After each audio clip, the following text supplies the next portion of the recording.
Scripture study, Isaiah chapter 9, verses 8 through 21, narrated by Brother Richnath.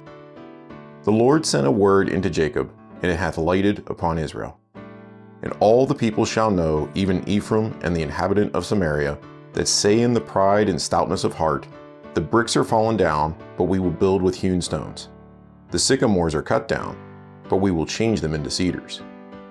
Therefore the Lord shall set up the adversaries of Rezin against him, and join his enemies together, the Syrians before and the Philistines behind. They shall devour Israel with open mouth.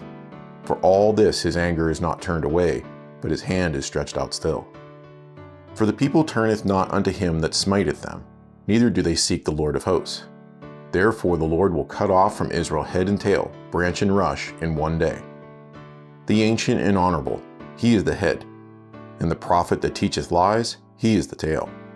For the leaders of this people cause them to err, and they that are led of them are destroyed. Therefore the Lord shall have no joy in their young men, neither shall have mercy on their fatherless and widows. For everyone is a hypocrite and an evildoer, and every mouth speaketh folly. For all this his anger is not turned away, but his hand is stretched out still. For wickedness burneth as the fire. It shall devour the briars and thorns, and shall kindle in the thickets of the forest.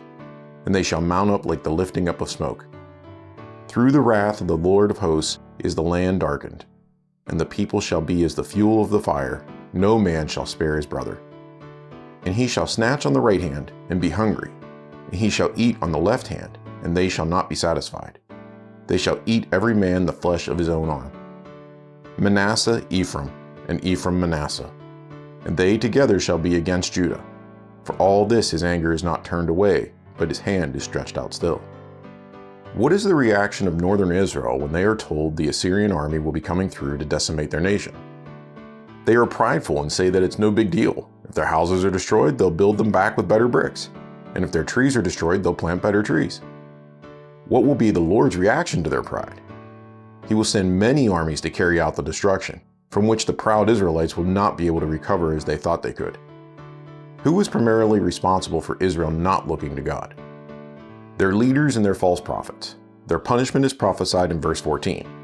Verse 15 makes it clear who is being referred to, and verse 16 says what they have done.